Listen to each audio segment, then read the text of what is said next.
Hello everyone, আজকে তোমাদের সামনে এমন একটা ভিডিও নিয়ে এসেছি যেটা হয়তো তোমাদের কাছে লাগছে একটা আশ্চর্যজনক।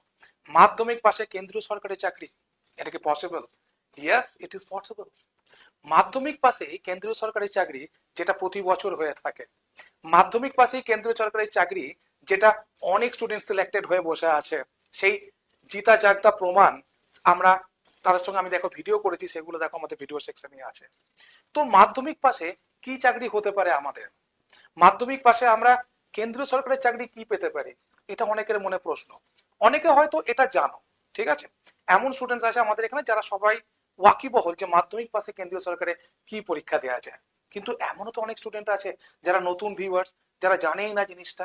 তো আমাদের কাজ হচ্ছে যে সকলের মধ্যে পৌঁছানো, তার জন্যই এই ভিডিওটা নিয়ে আসা, যে সকলে জানুক যে সব থেকে হট টপিক, হট এক্সাম এই 2025-এর ওপর দাঁড়িয়ে সেটা হচ্ছে মাধ্যমিক পাস করেই আমরা পাবো। স্বপ্ন দেখতে পারো তো মাধ্যমিক পাস করে। যারা মাধ্যমিক পাস করে তারা তার স্বপ্ন ভেঙে যায় যে আমরা তো শুধু মাধ্যমিক পাস করেছি, আমরা কি চাকরি পেতে পারি। কিন্তু তোমাদের জন্য ওয়েট করছে একটা এমন একটা চাকরি, যে চাকরির মাইনে বা তার বেতন সত্যি কথা বলতে রাজ্য সরকারের স্কুল সার্ভিস কমিশনের প্রায় সমান হতে পারে। চলো দেখে নি কি হতে পারে তার পরীক্ষা, কি হতে পারে যোগ্যতা, কি হতে পারে বেতন, কি হতে পারে সিলেবাস। প্রথম যাব আমি, যে যোগ্যতা মাধ্যমিকে পরীক্ষা একটাই, সেটা হচ্ছে কিনা এমটিএস। এমটিএস হচ্ছে মাল্টিটাস্কিং স্টাফ। দেখতে এটাকে এমন যে মনে হয় যেন একটা গ্রুপ ডির চাকরি। হ্যাঁ, তোমার যে চাকরি হবে সেটা হচ্ছে পিওনে, তোমার যে চাকরি হবে সেটা হচ্ছে মালি, তোমার যে চাকরি হবে সেটা হচ্ছে কিনা ডেস্কে, তোমার যে চাকরি হবে সেটা হচ্ছে কিনা তোমার মেল সেন্ডার। অর্থাৎ এখন এমটিএস এর চাকরি পুরোটা হচ্ছে ক্লারিক্যাল। 99% হচ্ছে ক্লারিক্যাল। যদি দু একটা মানে তোমার গ্রুপ ডি চাকরি করায়, সেটা অফিস বেসিসে। এটা নিয়েও দেখো একটা ডিটেল ভিডিও করা আছে, আমি করেছি তোমাদের জন্য, যাতে তোমরা বুঝতে পারো যে এমটিএস পাস করে চাকরি পেলে তোমাদেরকে সত্যি সত্যি অফিস ওয়ার্ক করতে হবে, না সত্যি সত্যি তোমরা যেটা ভয় পাও সেই গ্রুপ ডি চাকরি করতে হবে, যে হয়তো তোমাদেরকে জল বইতে হবে, হয়তো চা বইতে হবে। এমনটা কিন্তু মোটেও নয়, ঠিক আছে। তো দেখো, এই যোগ্যতা মাধ্যমিকে আমরা এমটিএস দিতে পারবো, বেতন কত পাবো? না, বেতন 34K এর ওপরে আমরা পাবো। অর্থাৎ 34,000 টাকার ওপরে পাবো। আশ্চর্য লাগছে, বিশ্বাস হচ্ছে না, কিন্তু তোমাদেরকে আরো অবাক হয়ে যাবে। এটাই 2026-এ গিয়ে তোমার দাঁড়াবে প্রায় 50K এর সমান। অর্থাৎ আমাদের 2026-এর জানুয়ারি থেকে স্টার্ট হবে কি না 8 পে কমিশন। ভাবতে পারছো? এখনই 2% বেড়ে গিয়ে 34%, মানে 34,000 টাকার ওপর হয়ে গেছে। তাই আমি 34K এর ওপরে দেখছি। অনেক ভিডিও করেছি বেতনকে নিয়ে, অনেক ভিডিও করেছি পোস্ট প্রেফারেন্সকে নিয়ে, ঠিক আছে, যোগ্যতাকে নিয়ে অনেক রকম ভিডিও করা আছে, এমটিএস কে নিয়ে একবার পারলে দেখে নিও তোমরা, যারা নতুন ভিজিটার্স আমাদের চ্যানেলে। আর সবাইকে বলছি ক্লাসটা একবার লাইক এবং শেয়ার তো অবশ্যই করবে। তার সাথে যারা নতুন তারা কিন্তু চ্যানেলটা সাবস্ক্রাইব করতে ভুলো না। তো দেখো, বেতন এত, তাহলে আমাদের কি পড়াশোনা করতে হবে? পড়াশোনা তোমাদেরকে যেটা করতে হবে সেটা কিন্তু খুব সিম্পল। বয়স কত স্যার? না, বয়স হচ্ছে তোমার, একটা হচ্ছে 18 থেকে 25, আর আরেকটা হচ্ছে 18 থেকে 27। দেখো, 18 থেকে 25 কোনটা? না, 18 থেকে 25 হচ্ছে কিনা এমটিএস, অর্থাৎ মাল্টি টাস্কিং স্টাফ। আর 18 থেকে 27 হচ্ছে কোনটা? না, হাবেলদার। এটা কি না, হাবেলদার। অর্থাৎ যারা বর্দি পড়ার শখ, যারা ধরো এই অবস্থায় যারা ডাব্লিউপি দিতে পারছো না, তারা কিন্তু এই চাকরিটা নিতেই পারো, যেখানে হাবেলদারের চাকরি তোমরা পাবে এবং সেই বর্দি তোমার গায়ে আসবে। ঠিক আছে। আমরা জানি না বলে, আমরা সবসময় ওয়াকিবহল থাকি না বলে এই জায়গাগুলো থেকে আমরা বিরত রয়ে যাই, যে কবে পরীক্ষা হচ্ছে না হচ্ছে, বা এই পরীক্ষা হয়তো অনেক টাফ তাদের জন্যই, যারা হয়তো খুব ভালো পড়াশোনা করে। খুব ভালো পড়াশোনা করে এই জিনিসটা আমার না আজও মাথায় ঢুকলো না এই 10 বছরের টিচিং জীবনে, যে কে খুব ভালো পড়াশোনা করে, কে ট্যালেন্টেড। ঠিক আছে, সরকারি চাকরির ক্ষেত্রে বাবা ট্যালেন্ট নিয়ে কিছু হয় না। সরকারি চাকরির ক্ষেত্রে যেটা হয় সেটা হচ্ছে অধ্যাবসায় এবং ডেডিকেশন। সেটা যদি দেখানোর তোমার যোগ্যতা থাকে, তোমার যদি সেই তোমার জেদ থাকে যে হ্যাঁ আমি ডেডিকেশনের সাথে করতে পারবো, তবেই কিনা তুমি এই মাধ্যমিক পাসের যোগ্যতাতেও, তোমার গ্রাজুয়েশনের দরকার নেই, তুমি মাধ্যমিক পাস হলে এই চাকরিও তুমি লুফে নিতে পারো, বাবা মায়ের মুখে হাসি ফোটাতে পারো, এবং সমাজের মুখে একটা তোমার স্টেটাস তৈরি করতে পারো, এবং তুমি নিজে একটা সিম্বল হবে। আর 10টা বেকার যুবক যুবতীর তোমাকে এসে জিজ্ঞেস করবে যে দাদা বা দিদি কি করে পেলে এই চাকরিটা। চলো নেক্সট যাই। বয়সের পরে হচ্ছে কিনা সিলেবাস। স্যার সিলেবাস কি? আপনি বললেন মাধ্যমিক যোগ্যতা এত টাকা মাইনে, আমার তো আরো আরো আরো আরো উদ্দীপনা বাড়ছে। তাহলে সিলেবাস কি হতে পারে? সিলেবাস শুধুমাত্র দুটো সাবজেক্ট। বিশ্বাস করতে পারো? বিশ্বাস তোমায় করতেই হবে, বিকজ দিট ইজ ট্রু। সেটা হচ্ছে কি না, শুধুমাত্র তোমাকে ইংলিশ এবং জিকে এই দুটো সাবজেক্ট পড়তে হবে। স্যার ম্যাথ আর জিআই কি জন্য লিখেছেন? ম্যাথ আর জিআই হচ্ছে এখানে কোয়ালিফাই, অর্থাৎ যদি তুমি জেনারেল হও তোমাকে 30% পেতে হবে, যদি তুমি ওবিসি হও তাহলে তোমাকে 25% পেতে হবে, যদি তুমি এসসি এসটি হও তাহলে তোমাকে 20% পেতে হবে। অর্থাৎ এই পার্সেন্টেজটা পেলে তোমাকে এই দুটো খাতা দেখা হবে, জিকে এবং কিসের ওপর না ইংলিশের ওপর। তোমাকে এই দুটো খাতা দেখা হবে জিকে এবং ইংলিশের উপরে। স্যার কত নাম্বার থাকবে আমি একটু বলে দিই তোমাদেরকে। এখানে থাকবে 25 নাম্বার, মানে 25টা কোশ্চেন, এখানেও থাকবে 25টা কোশ্চেন। কত না 3, কত না 3, তার মানে এখানে 75 এখানে 75, তাহলে টোটাল কত হচ্ছে বাবা? 150। 150 নাম্বার হচ্ছে স্কোরিং এক্সাম। তাহলে স্যার এই দুটো পরীক্ষায় কত থাকবে? এখানেও থাকবে 25, এখানেও থাকবে 25, ঠিক আছে। কিন্তু এই দুটো যেহেতু কোয়ালিফাইং করেছে ওখানে কোনো নেগেটিভ মার্কিং নেই, কিন্তু বাবা এখানে নেগেটিভ মার্কিং আছে, ঠিক আছে।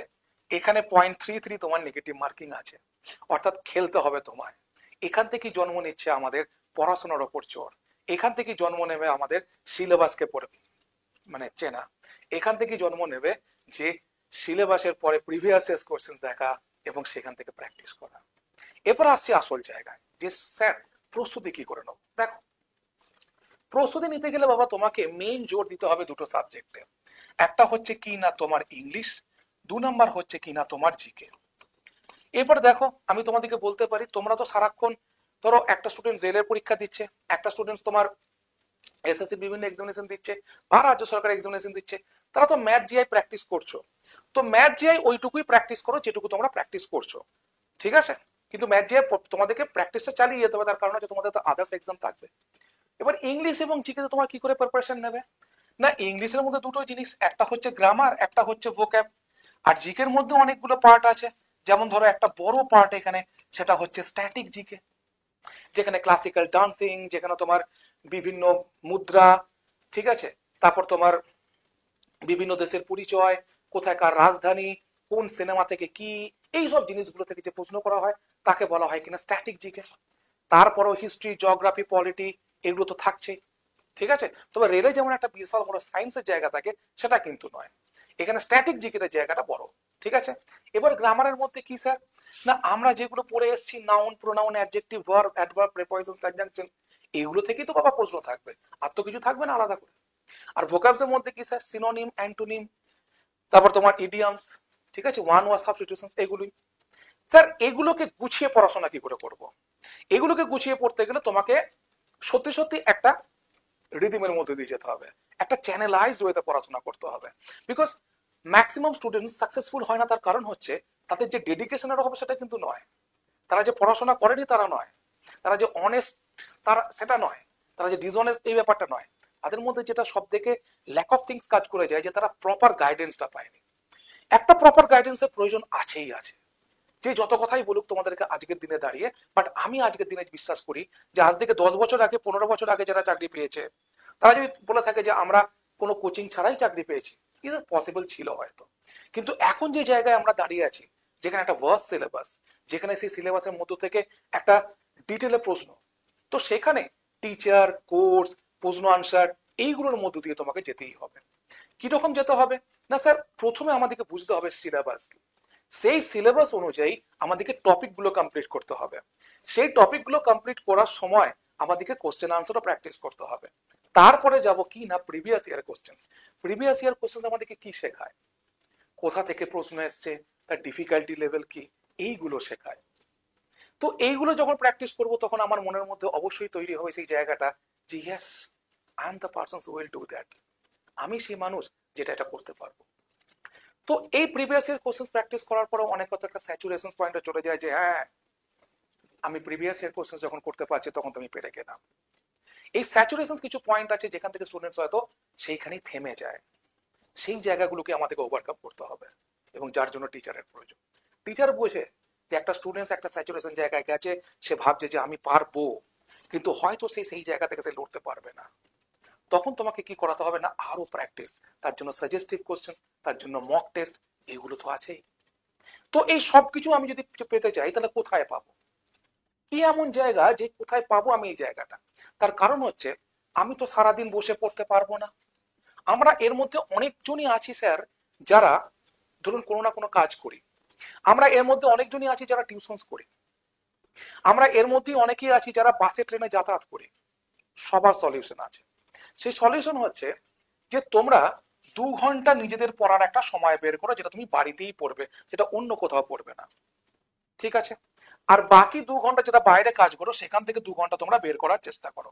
কি করে বের করবে? Through mobile. অর্থাৎ মোবাইল দিয়ে আমরা পড়াশোনা করব, মোবাইলটাকে আমরা পড়াশোনার জায়গায় কাজে লাগাবো। সেটা কি করে পসিবল?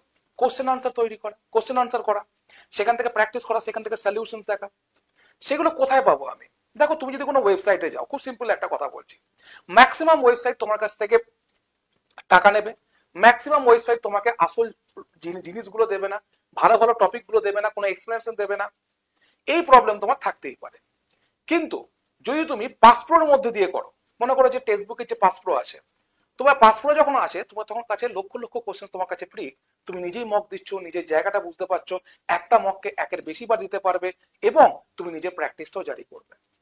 3 নম্বর জায়গা হচ্ছে যে এত কিছুর পরও আমার একটা জায়গা বাকি থাকে, সেটা হচ্ছে কি বলতো না, রিভিশন। এই রিভিশনটা হচ্ছে খুব বড় জিনিস বাবা। উইদাউট রিভিশন এখনো পর্যন্ত কেউ পাস করেনি, আর করবেও না ভবিষ্যতে। এইটাই আমরা স্কিপ করে যাই। তো রিভিশনটা কি করে করবে? ওই মোবাইল দিয়েই করবো। অর্থাৎ আমরা যখন কোনো একটা কাজ ডিলাইটফুলি করি, মনে করো আমি বসে আছি, ট্রেনে যাচ্ছি, বাসে যাচ্ছি, আমি তো মোবাইলটাকে স্ক্রল করতে করতে প্র্যাকটিস করতেই পারি। তো সেই প্র্যাকটিসটাই আনবে কোথায়? না, এই বেঙ্গল টাইগারে। সেই প্র্যাকটিসটাই আমরা আনতে চলেছি কোথায়? না, এই বেঙ্গল টাইগারে। স্যার বেঙ্গল টাইগার কি? ডিটেলে বোঝো। 1 ঘন্টাই আছে হয়তো তোমার কাছে এই বেঙ্গল টাইগারকে পাওয়ার সময়। তার কারণ হচ্ছে এই 999 টাকায় তুমি 30টার বেশি কোর্স পাবে, যেখানে প্রতিটাতে আমাদের এতজন টিচার তোমাকে পড়াচ্ছে, তাদের লাইভ ক্লাস, তাদের রেকর্ডিং ক্লাস, সবকিছু তুমি পাচ্ছ, এক্সেসিভ ভাবে তুমি পাচ্ছ। 2 নম্বর জায়গা হচ্ছে এখানে যে তুমি এগুলো পাওয়ার পরও রেকর্ডিং পাচ্ছ। 3 নম্বর জায়গা হচ্ছে যতগুলো কোর্স সামনে আসবে, শুরু হবে, সেগুলো তুমি পাবে, সারা জীবন পাবে, এবং সেগুলোর রেকর্ডিংও পাবে। 4 নম্বর জায়গা, যেটা সব থেকে বড় জায়গা, সেটা হচ্ছে যে আমরা মোবাইলে যখন প্র্যাকটিস করার কথা বলছি, সেটা হচ্ছে পাস প্রোটাও তোমার এর সাথে ফ্রি। তাহলে পুরোপুরি ডিটেলে পড়াশোনা করার জন্য হয়তো আমাদের ভাগ্য খুলে গেছে এইভাবে যে আমরা 999 টাকায় পেতে চলেছি পুরো সারা একটা দুনিয়া। যে দুনিয়া আমাদেরকে পুরো প্র্যাকটিস, রিভিশন সবকিছু করাবে। বুঝতে পারলে যে এই বেঙ্গল টাইগার কত বড় ক্ষমতা রাখে, যেটা আজকেই টেক্সট বুক এইটা বন্ধ করে দিতে চলেছে। বিকজ এতটা ছাড় অনেক দিন ধরে টেক্সট বুক দেওয়ার পরে আজ বন্ধ করতে চলেছে। তোমরা যখন ভিডিওটা দেখবে তখন হয়তো 1 থেকে 2 ঘন্টা তোমাদের হাতে সময় থাকবে এই বেঙ্গল টাইগার নেবার। যদি নিতে চাও তাহলে দুভাবে নিতে পারো। একটা হচ্ছে GOUTAM, এইটা হচ্ছে আমার কোড। এই কোডটা অ্যাপ্লাই করলে তুমি 5,000 6,000 টাকা থেকে 999 টাকায় পাবে। অথবা আর একটা কাজ করতে পারো, আমাকে কল করতে পারো 9476485711 এই নাম্বারে। এই নাম্বারে কল করলে বা মেসেজ করলে আমি সঙ্গে সঙ্গে তোমাকে লিঙ্কটা পাঠিয়ে দেবো, তুমি লিঙ্কে গিয়ে পেমেন্ট করে দেবে। তারপরে যদি তোমার কোনো অসুবিধা হয়, মনে করো কোনো কোর্স হয়তো তুমি দেখতে পাচ্ছ না, কোনো কোর্সে এসে সেটা তো তুমি পাচ্ছ না, সেই সব কিছু আমি ক্লিয়ার করে দেবো তোমাকে থ্রু, যেহেতু আমি টিচার, আমার সঙ্গে একটা অন্য ব্যাপার থাকবেই থাকবে। তো এরপর হচ্ছে যে স্যার আমি এটা নিয়ে কি করব? পড়াশোনা শুরু করবে। বৃহস্পতিবার থেকে শুরু হচ্ছে এসএসসির ফাউন্ডেশন ব্যাচ, সেটা এর মধ্যেই পাবে, কোশ্চেন আনসার এর মধ্যেই পাবে, প্র্যাকটিস এর মধ্যেই পাবে। তাহলে যারা এই ভিডিওটা দেখতে চলেছো এই 2 ঘন্টা সময়ের মধ্যে, মানে you are the luckiest person to see this video, to see this video. তো এটুকু বলতে পারি, মাধ্যমিক পাশে যদি এত বড় স্বপ্ন পূরণ করতে চাও, তাহলে কিন্তু বিশেষ কিছু তোমাকে পরিবর্তন করতে হবে না। পরিবর্তন করতে হবে আমাদের মানসিকতা। পরিবর্তন করতে হবে আমাদের মানসিকতার, যে আমরাও পারি, এই জেদটা নিজের মধ্যে নিয়ে আসতে হবে থ্রু বেঙ্গল টাইগার। যদি বেঙ্গল টাইগার নিতে চাও তাহলে এই নাম্বারে কল করো, অথবা এইটা টাইপ করে বেঙ্গল টাইগার নিতে পারো। কিন্তু এসএসসি এমটিএস তোমাকে এবারে পেতেই হবে। 2025-এর এসএসসি এমটিএস শুধুমাত্র তোমার জন্য।